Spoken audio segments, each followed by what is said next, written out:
Bom dia, boa tarde, boa noite. Não sei que hora que vocês vão assistir essa aula. Meu nome é Bianca Torres e nós vamos conversar um pouquinho sobre o curso preparatório para diretor de escola. Então, hoje, o nosso tema é as diretrizes curriculares nacionais gerais da educação básica. Então, são as diretrizes norteadoras que vão dar um caminho e orientações para as outras diretrizes que vieram posteriormente e para as unidades escolares. Então, nesse curso, a gente tem tentado criar um roteiro de estudo partindo do tripé, que foi Constituição, ECA e LDB, e agora nós estamos nas diretrizes, que nós entendemos que é um documento base que vai ser ampliado conforme as etapas e as modalidades que vão ser foco das novas diretrizes curriculares, publicadas desde 2010 até 2023, 2024, não saiu nenhuma, mas até 2023, a gente teve várias publicações em relação a isso.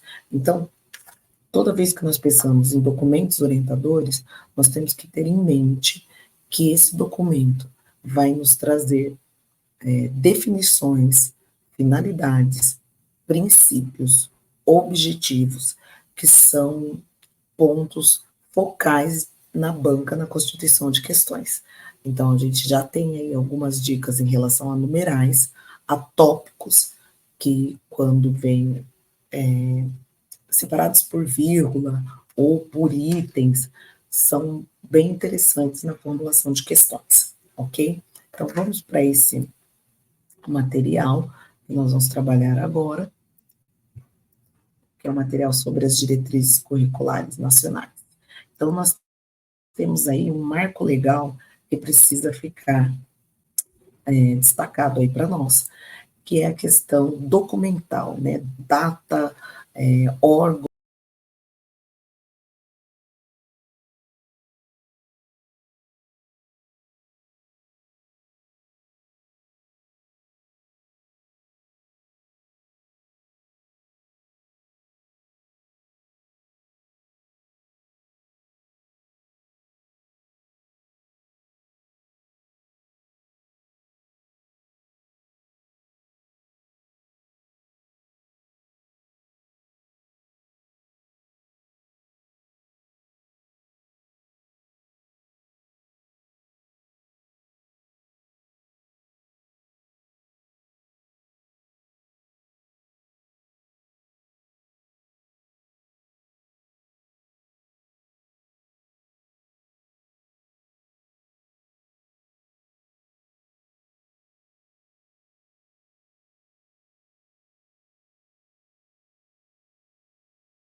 direito que dá corpo para essa definição.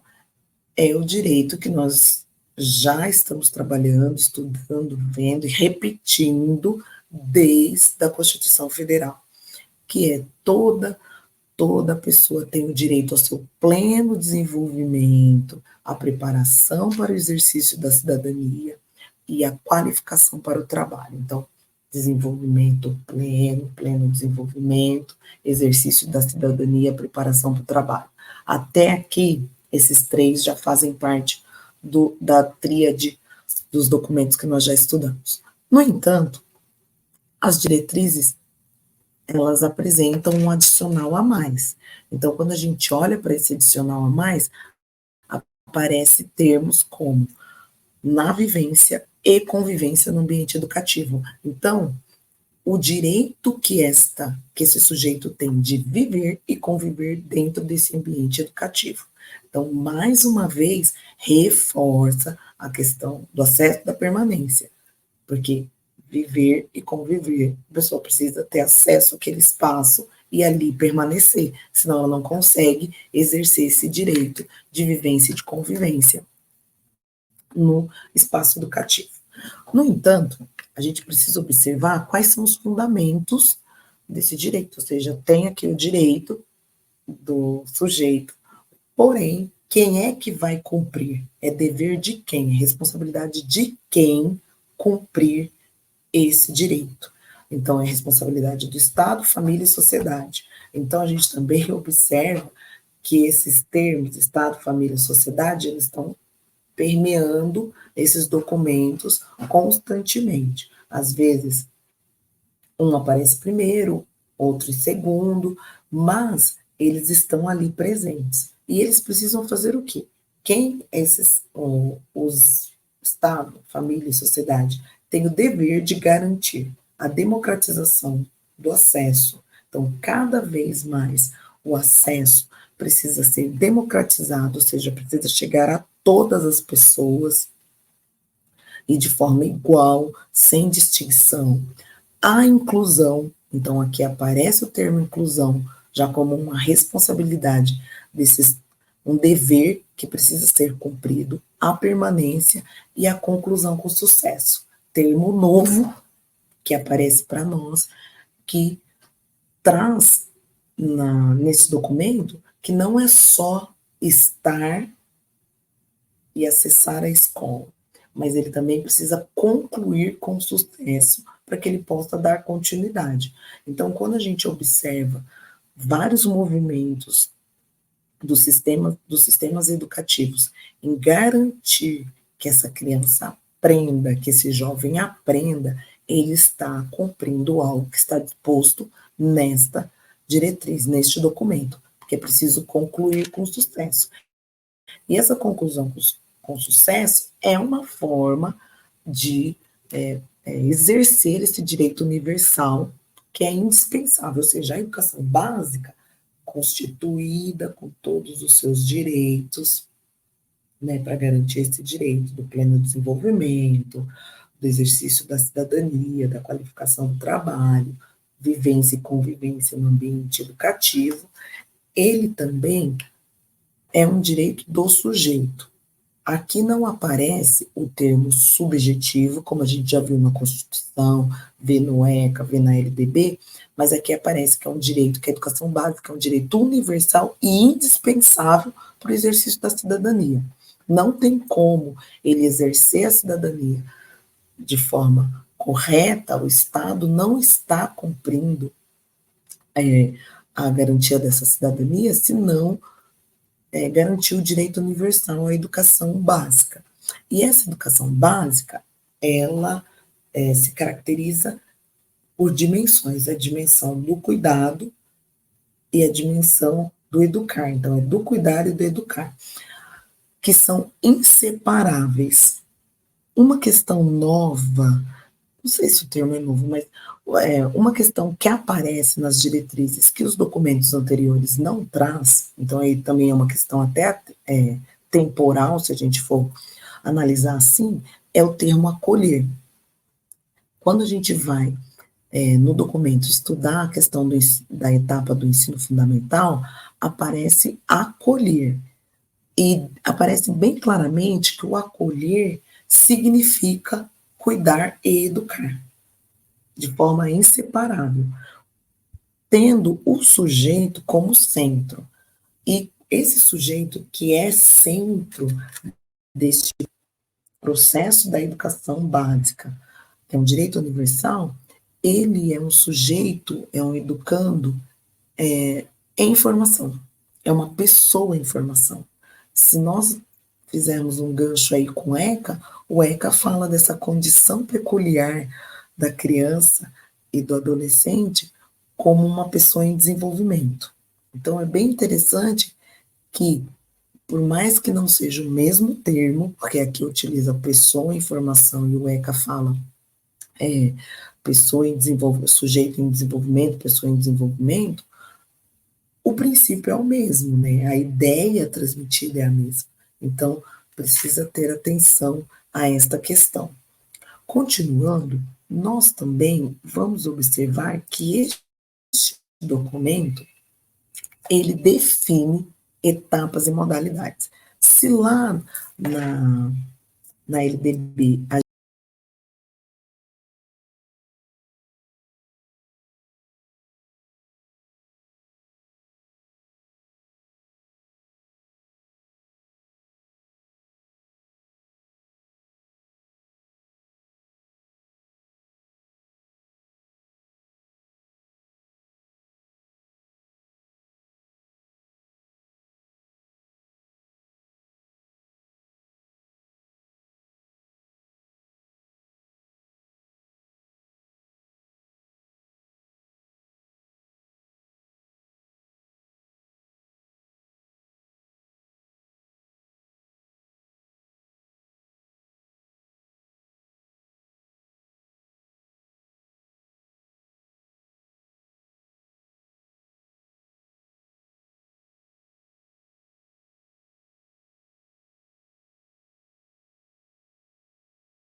gente vê que cada, cada etapa é delimitada por sua finalidade, seus princípios, objetivos e diretrizes. Então, quando a gente pensa na educação infantil, a gente já carrega aquela definição. Qual, qual é o objetivo da educação infantil? O desenvolvimento integral da criança. Então, vai ter lá as perspectivas intelectual, mental, psicológica, né, que vai estar dentro desse desenvolvimento integral. Então, cada uma dessas etapas vão ter as suas diretrizes, vão ter os seus objetivos. Não é à toa que quando a gente começa a estudar, nós observamos que eu vou ter as diretrizes da educação infantil, vou ter as diretrizes do ensino fundamental de 9 anos, vou ter as diretrizes ligadas à educação étnico-racial, à educação inclusiva. Então, as diretrizes, eu vou ter documentos norteadores tanto para etapas quanto para algumas modalidades. Então é importante a gente não perder isso de vista. Quando nós damos continuidade aqui nessa discussão, a gente percebe que não só a definição do que são etapas e modalidades, o documento vai trazer para nós alguns pontos bem importantes. E esses pontos vão se referir a cada uma dessas etapas em relação à idade, duração,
quero colocar ela na creche, eu não estou indo contra nenhuma legislação.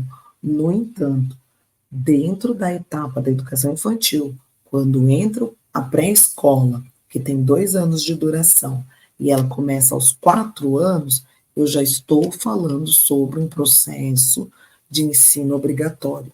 Então, a obrigatoriedade da matrícula, da frequência, já começa a se constituir. Então, a partir dos 4 anos, quando essa criança entra na pré-escola e tem essa duração de 2 anos, 4, 5 anos que ela fica lá, 4 anos, 5 anos, é obrigatório. Então, até coloquei aí para vocês no material, né, que o slide vai para vocês, o artigo 30 da LDB vai falar muito bem sobre isso, e os artigos do 22 ao 26 dentro das diretrizes.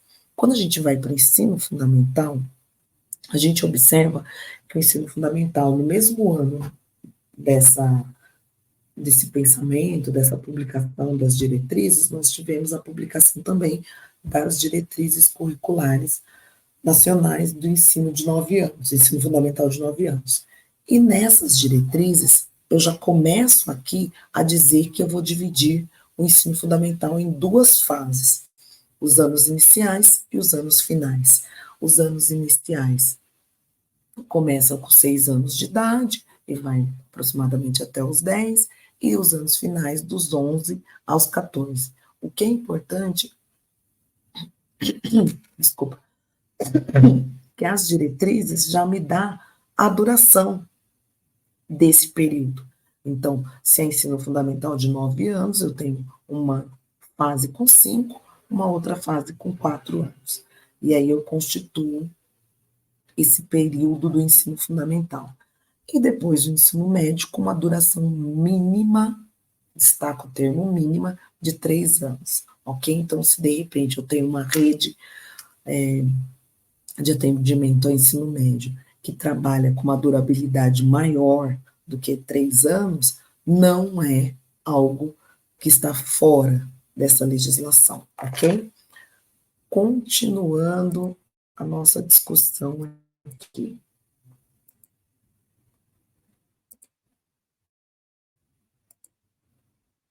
Os princípios. Então, quando nós vamos pensar nesses nossos documentos norteadores, eles carregam princípios, e nós já vimos isso desde a Constituição até agora nas diretrizes, e muitas vezes nós vamos ver em outros documentos institucionais, na parte introdutória, quando a gente pega, por exemplo, o currículo, você vai ter lá a parte introdutória, né, abrangente, que vai trazer os princípios. Aqui, os princípios que esse documento apresenta, eles trabalham com as responsabilidades, então é dever de quem, repete a questão do poder público, a família, a sociedade e a escola, para garantir todos os educandos um ensino ministrado de acordo com determinados princípios. E aí o documento apresenta 10, apresenta para nós, 11 princípios. E destes 11 princípios, a maioria deles são muito parecidos com os da LDB, que está lá estipulado no artigo 3º da LDB. Então, lá, pluralismo de ideias e de concepções pedagógicas, respeito da liberdade, dos direitos, coexistência de instituições públicas e privadas, gratuidade do ensino público em estabelecimentos oficiais, todos esses princípios estipulados nesses 11 incisos já foram discutidos na LDB. No entanto, tem aqui, logo no inciso primeiro, 2 termos que aparecem, que são novos em relação ao princípio, quando comparados com a LDB, que é a inclusão e o sucesso na escola. Então, é muito importante pensar que esses termos aparecem diferenciados nesse momento, ok? Então, como nós vimos, essas diferenciações que aparecem não são tão grandes. No entanto, elas podem ser utilizadas numa questão, às vezes numa questão objetiva ou numa questão discursiva. Por quê? Porque quando aparece um termo novo dessa amplitude, por exemplo, sucesso na escola, o que se entende por sucesso na escola? Então, nós vamos observar que isso vai ser colocado mais adiante quando eu falo de um padrão de qualidade e que se entende como esse padrão a qualidade social, vai resultar na qualidade social. Então, é importante, quando aparecem esses termos novos em alguns documentos, a gente dá uma determinada atenção o que esse documento está definindo em relação a esse termo. E isso é de vital importância. Uma questão importantíssima nas diretrizes é a definição dos objetivos, né? Então, por exemplo, logo no artigo 2º, ele vai apresentar os objetivos desse documento. Então, o porquê que a gente precisa, né? O que ele foca com isso. Então, logo de cara, nós já temos aqui a questão do sistematizar. E ele retoma a LDB e a Constituição Federal. Ele é citado no documento, depois demais leis, mas a LDB e a Constituição Federal é citado como algo que as diretrizes vai buscar traduzir em orientações para assegurar a formação básica nacional. Então, é como se fosse assim, eu tenho lá uma lei que me garante, que me deu pontos a serem observados, e dentro das diretrizes eu vou transformar esses pontos em orientações atingíveis, palpáveis, uma forma que eu garanta, assegure a formação básica nacional. Então, para que isso se constitua algo, como que eu vou explicar? Para que isso se constitua algo que a escola olhe e saiba que caminho que ela tem que percorrer, que ações ela precisa fazer para atingir o que está disposto nessas legislações, sem esquecer que o foco desse processo de formação nacional, né, dessa formação básica nacional, é o sujeito. E aqui é muito interessante porque o documento usa esse termo, que os sujeitos são os que dão vida ao currículo. Então, nós já observamos que, neste momento, em 2010, quando esse documento é escrito, já se demonstra que o currículo é vivo, já se tem essa concepção e isso se faz bem presente. Depois, ele vai falar um pouquinho sobre estimular. Mas estimular o quê? Uma reflexão crítica e propositiva em relação ao PPP. É o PPP que vai ser foco dessa reflexão. Por quê? Porque nós vamos formular, executar e avaliar esse PPP. Então, esse pensamento, essa reflexão, ela precisa ser muito bem feita, muito bem articulada, para que não se deixe escapar nenhuma dimensão desse documento, que é um documento extremamente importante para a gestão democrática. E, por último, orientar 3 pontos em relação à educação básica: formação inicial e continuada de professores e demais membros que façam parte da educação. Então, outros agentes, não é só a formação do professor, mas de outros agentes também. Orientar os sistemas educativos.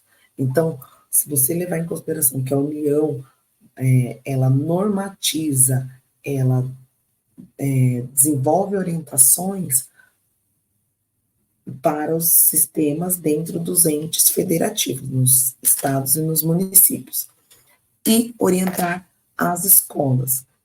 Então, é um documento que, depois da LDB, ele vai direcionar a escola, o que a escola tem que fazer. Então, se lá na LDB nós temos lá, num trecho dela lá, o que é responsabilidade de cada ente federativo, por exemplo, a União, o Estado e o município, fala também dos estabelecimentos de ensino e dos professores, aqui vai falar dos estabelecimentos de ensino, que são as escolas. Então, é bem importante que a gente não perca de mente, não tire da nossa mente essa questão. Outro ponto importante é o papel das diretrizes. Se lá é o objetivo, o papel como indicador de ações.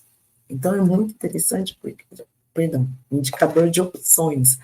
Então é bem interessante a gente pensar que ele vai trazer para nós algumas opções que precisam.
A gente pensar que cada vez que eu tenho esse tipo de texto que traz diversas palavras, eu posso ter uma questão na qual eu retire uma palavra e pergunte se isso está certo ou não. Então, é muito importante observar essa questão. Dando continuidade à questão dos fundamentos desses valores, eles estão ligados a essa garantia de um padrão de qualidade. Mas esse padrão de qualidade não é esse padrão que a gente tem em mente empresarial, mas sim um padrão de qualidade que garanta o acesso, garanta a inclusão, garanta a permanência desses sujeitos e das suas aprendizagens na escola, com sucesso, redução da evasão, da retenção, da distorção e da adsério, ou seja, tem alguns elementos que seriam garantia desse padrão de qualidade que precisam ser feitos para que haja esse padrão de qualidade. Havendo esse padrão de qualidade, vai resultar numa qualidade social da educação. Esta qualidade social da educação, ela é centrada no estudante e na sua aprendizagem. Porém, ela é uma conquista coletiva de todos os sujeitos do processo educativo.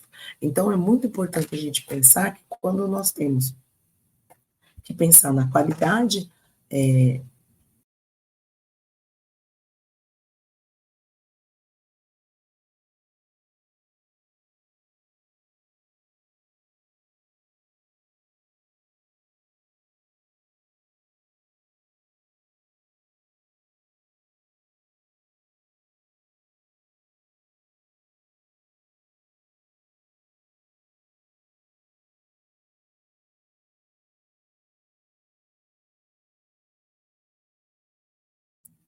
na garantia de direitos para a qualidade social, que é uma da educação, que é uma conquista coletiva. Então, é muito importante que cada vez que esse sujeito tem o seu direito educacional garantido, nós estamos caminhando para uma qualidade social da educação. Então, cada vez que eu diminuo a distorção idade série em todos os estabelecimentos nacionais, nós estamos caminhando para uma qualidade social da educação. Então, a gente precisa até observar o quanto nós estamos caminhando para cada vez mais para essa qualidade social ou não, né? Mas isso aí seria uma questão discursiva, um pouco mais analítica, a gente poderia utilizar esta ideia.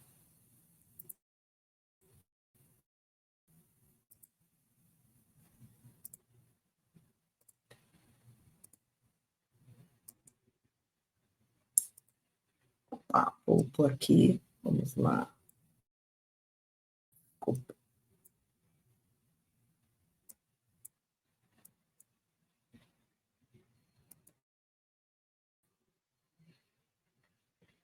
Vamos ter alguns elementos constitutivos, ou seja, alguns pontos que são de vital importância para o documento.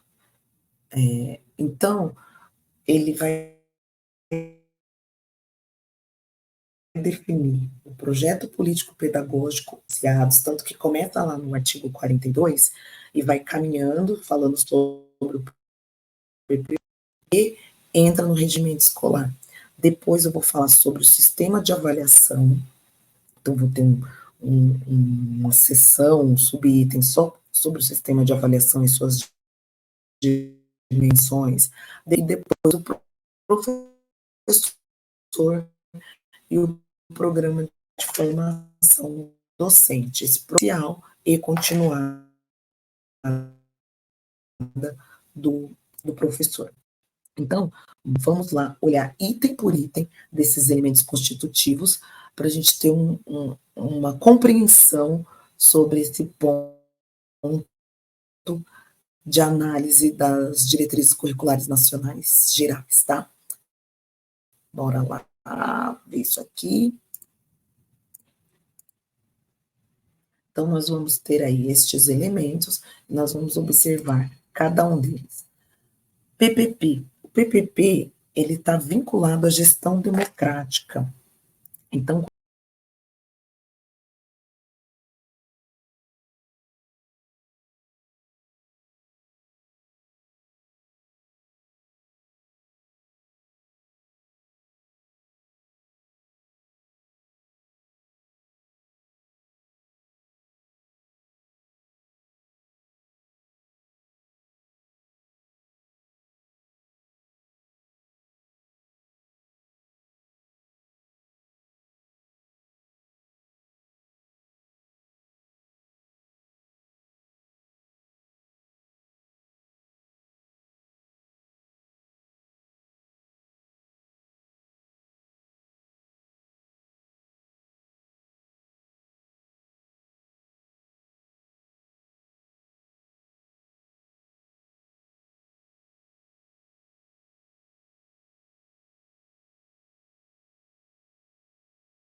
o PPP vai trazer os nossos princípios, vai trazer a missão da escola, o que a gente entende. E o regimento vai ser a execução disso de uma forma clara e com responsabilidade. Então, se eu vou executar certas ações dentro da unidade escolar, elas estão propostas naquele regimento. O regimento deixa isso claro, ele foi constituído democraticamente, consultando as instâncias, todas que nós temos, todos os nossos colegiados. Então, são elementos de vital importância para a gente pensar.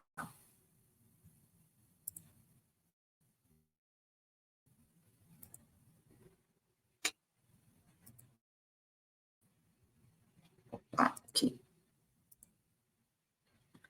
A avaliação. Então, toda vez que a gente pensa em avaliação, esse documento traz para nós, já oficializa para nós, as 3 dimensões que nós precisamos observar.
a gestão democrática, muitas vezes a gente tem N problemas quando se fala de gestão democrática, porque não se cumpre os princípios e as finalidades que foram estipuladas dentro dos documentos norteadores.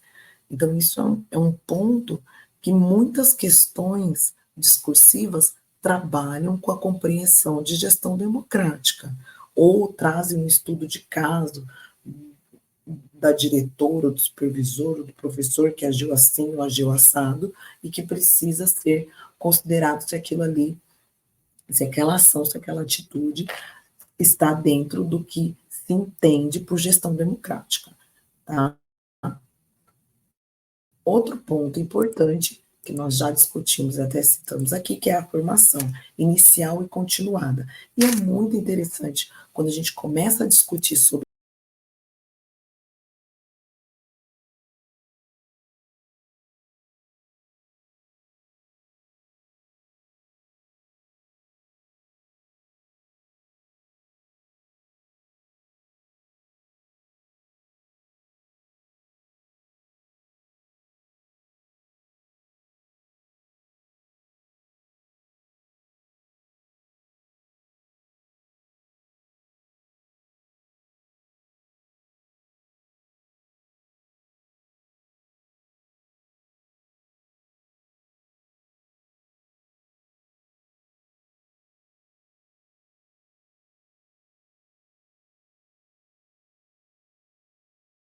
quando se fala que cuidar e educar é uma tarefa que vai exigir um novo perfil, um novo educador, né, um perfil de educador que considerem essas dimensões, levando em consideração que é um novo método de aprendizagem, nós estamos trazendo aí que tanto a formação inicial quanto a formação continuada, ela precisa mudar.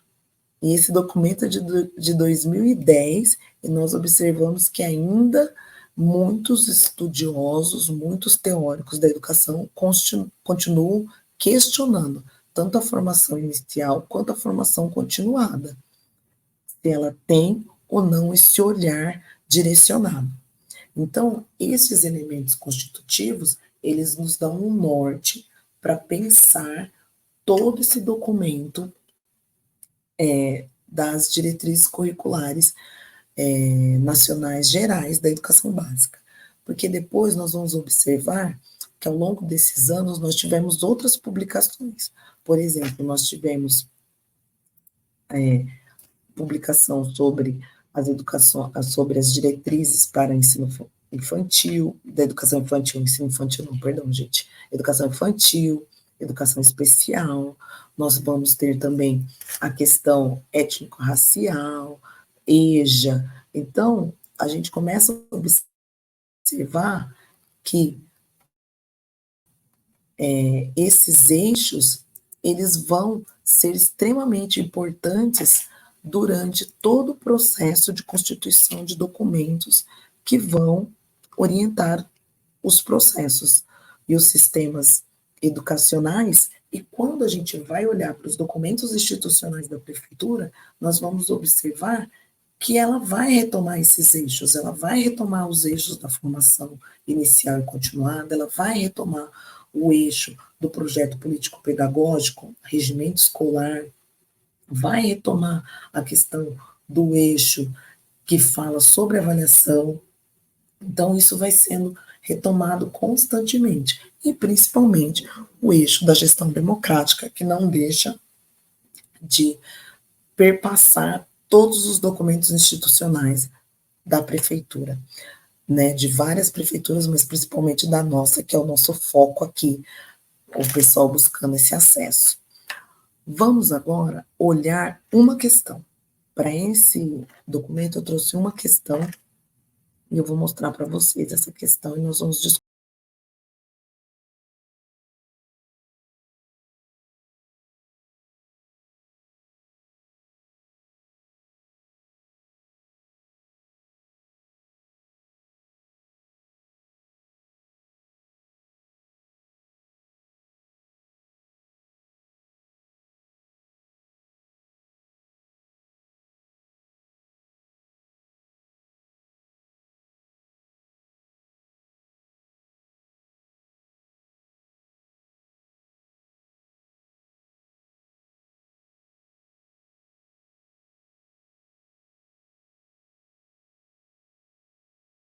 já deixa claro aqui para nós que vai falar sobre direito, né? Então ela toca esse momento e de repente ela vem com o bojo dessa questão. Então ela fala assim, ó, quando se trata da função social da escola, é preciso que se leve em conta o artigo 8 da resolução. Perdão, artigo 8º da resolução.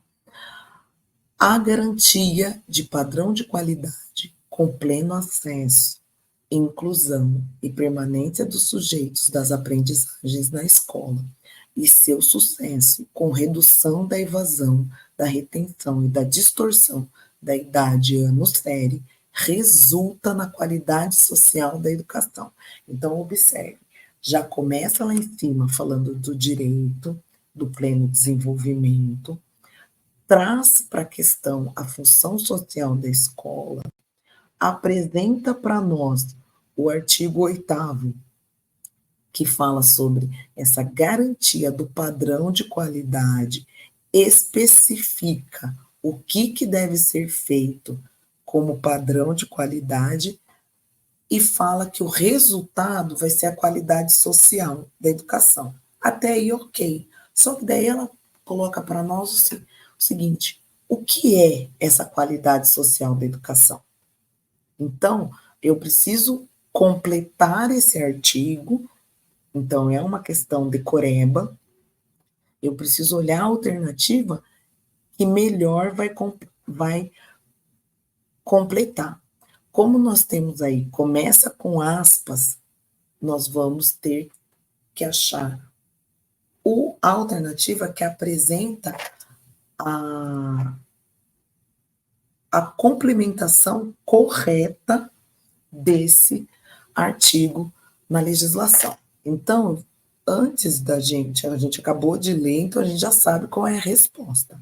No entanto, eu vou mostrar para vocês algo que é importante quando a gente tem uma dúvida. Então, vamos pensar o seguinte: se eu estou falando das diretrizes curriculares nacionais, que estou falando de função social, estou falando de qualidade social, eu preciso eliminar questões que sejam antagônicas a isso. Então, por exemplo, a letra C, que fala sobre uma conquista pessoal dos estudantes, é antagônico à social. Pessoal é algo muito individualizado.